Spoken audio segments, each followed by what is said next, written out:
Hey guys, Josh Linville here, Vice President of the Fertilizer Division for StoneX Financial Inc. FCM Division. This is August 7th, 2024 is the weekly YouTube video. Well, I've been trying to do it weekly. The schedule doesn't always allow it, but as I've done here the last few videos, been trying to focus a little bit more on the education of the fertilizer markets. What goes where, what's important, what's not important. So I've been wanting to keep on that train. I've hit on the urea market. The last one we hit on the phosphate market, tried to dive a little bit deeper into it. So wanted to go back to the nitrogen side, and this time I want to focus on UAN. And one of the biggest things with the UAN is that in the areas where it's used, folks think it is like the biggest product in the world. It's a massive product, and it is. I'm not going to sit there and act like it isn't. But just to give it a little bit of context, when we go back to some of the data going back in 2021, urea, around 180 million metric ton was produced that year. UAN 26 million ton. And so folks sometimes ask, well, why isn't it used elsewhere around the world? And when you look at the countries that use it, who are your biggest importers? It's US and France and Belgium and the UK and Argentina. These are, and I'm going to try and say this very, very carefully because obviously this is going out to everybody out there.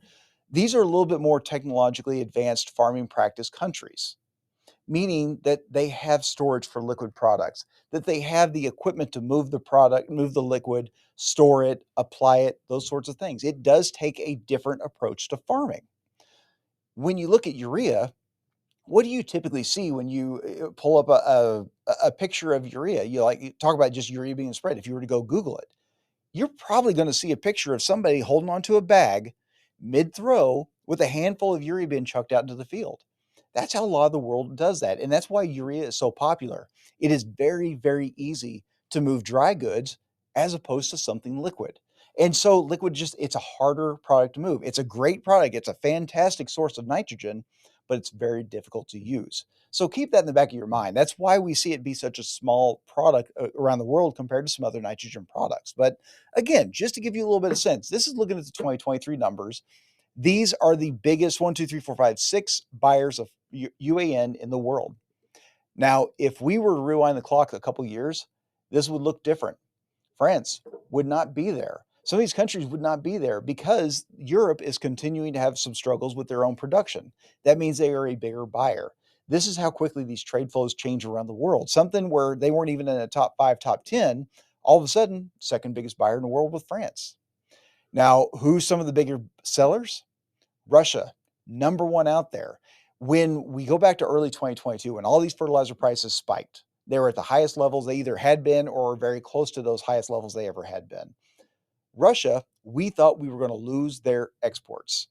And when you look around the world, they are incredibly important on the export side. So when you start talking about we could lose those 2 million ton in this case, go back to 23, that's a lot of tons that are now out of the marketplace. Now, not only did they not disappear, they've actually been producing and exporting even more product across the range of fertilizers. So they've become a bigger one. But again, the US, why are they all of a sudden a bigger one? Well, because they are shipping a lot of stuff over to Europe because of the natural gas situation. We'll get on to that in a second. But going around the world, five countries dominate the export market.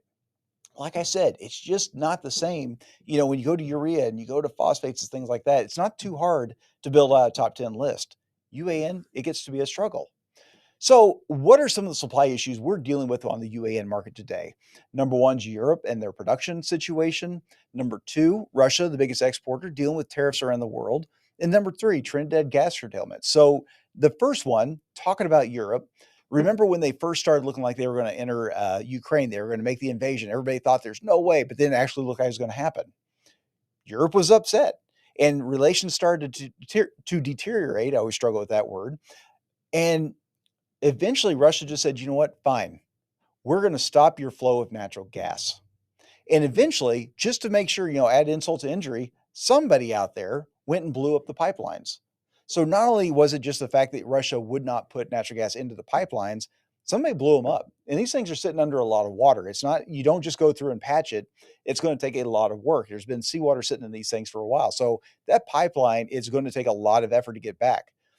Eventually, we got to the point where the Dutch TTF, which is the natural gas market that we track in Europe, it went from what was normally single digits on an MMBTU basis to 103.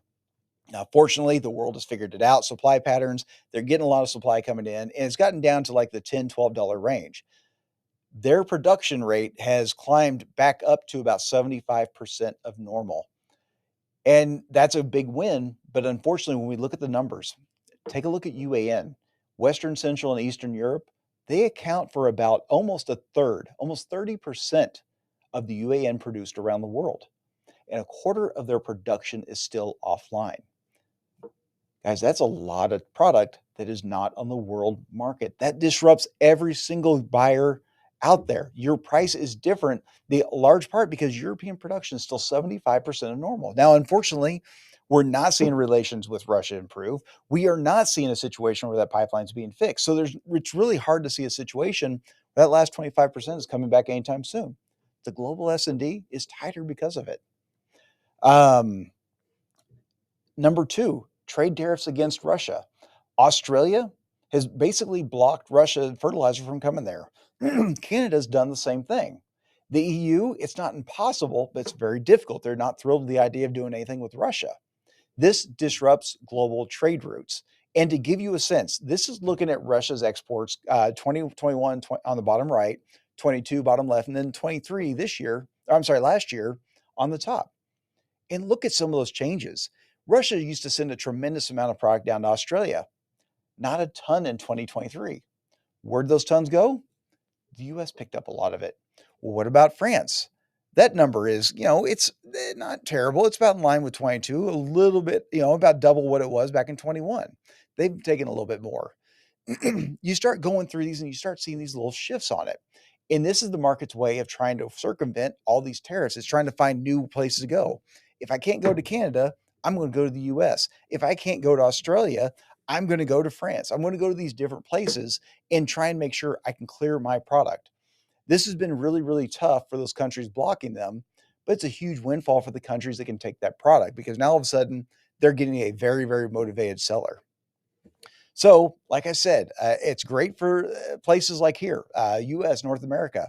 And I know I had Canada listed as a country that would not take the product, but because of the way our trade flows work, we can see a situation where we have Russian product coming to the US, which pushes US product up into Canada. Yeah, it's not a direct situation, but at least the byproduct of that is that we have more ample supplies in North America. But it's a bad situation for places like Australia, which all of a sudden they've lost out on a lot of places to get their product from. And the third is Trinidad. So they've continued to struggle to make enough natural gas to meet all the demand that's down there. And we've continued to see these little supply curtailments pop up. And here recently, just in the last month or so, we've had some more hiccups. And every time we have this hiccup and they have to lower production, that's less tons that they have available to the world. Now, fortunately, longer term, they have opened up new waters, new territories that they can go out and start mining and start to get at that natural gas. But it's going to take time. That is not a very, very quick fix. So until we get to that point, production's going to suffer. We're going to continue to see these outages. Hopefully, they are far and few between, but it is a thing that we got to watch in the world market. And just again, just to give you a sense of where that product goes to, these are just some of the numbers, just to give you a sense. They go all around the world. So when their production suffers, the world suffers. But ultimately, I've talked about all these situations from a supply side to demand side from the UAN market. The UAN will typically follow that urea market. When most farmers who have the ability to do either product, now some are just going to be UAN, some are just going to be urea. But for those that can switch back and forth, they go for whichever one they can get cheaper. And so you typically see them move in line with each other. Now, this graph's a little bit complicated. This is looking at New Orleans, Louisiana, NOLA, and it looks at the price spread between urea and UAN. And what I did was every single week, I break out the urea price on a price per pound of N and the UAN price on a price per pound of N, because that's what we ultimately care about. I care about the cost of nitrogen, and it looks at the difference of those two. So look at this insane high yellow line. What this was saying is that your UAN price on the price per pound of N was about 35 cents higher than urea. This was something we had never experienced in the marketplace before. This was an insane premium and ultimately ended up really, really impacting demand. However, we've also seen some pretty big dips where UAN is a huge discount in comparison. But when you start to kick out these highs and lows, you start to see some seasonality. They tend to follow each other through seasonal patterns. So, as much as we talk about UAN on its own merit, on its own S&D, really, it's following a lot of that urea marketplace. So, this is going to go a long way. Watching the urea market is going to give you a lot of insight as to what's going to happen in the UAN market. But ultimately, like I said, it's going to be a much smaller market that's going to take a lot of the cues from the larger urea marketplace. It's an incredibly important product for those areas that use it, but remember, it just doesn't have the footprint around the world like something like urea or anhydrous does. So that's really it. Not a whole lot to hit on there. Tried to keep it short and sweet. If you get a chance, go check out our website, stonex.com. Obviously, company of our size, we're doing a lot of stuff over a lot of different products. Take a look and see if there's anything that might fit. If you're not on Twitter, I'm on there trying to put stuff out every day. Sometimes it's good news, sometimes it's bad news, sometimes it's hard truth. That was one today. But go out and find me at J. Linville Furt, guys. It's a wealth of information if you can weed through it, just like everything else in life. But guys, that's all I got for you. Hope this has helped. See you next week.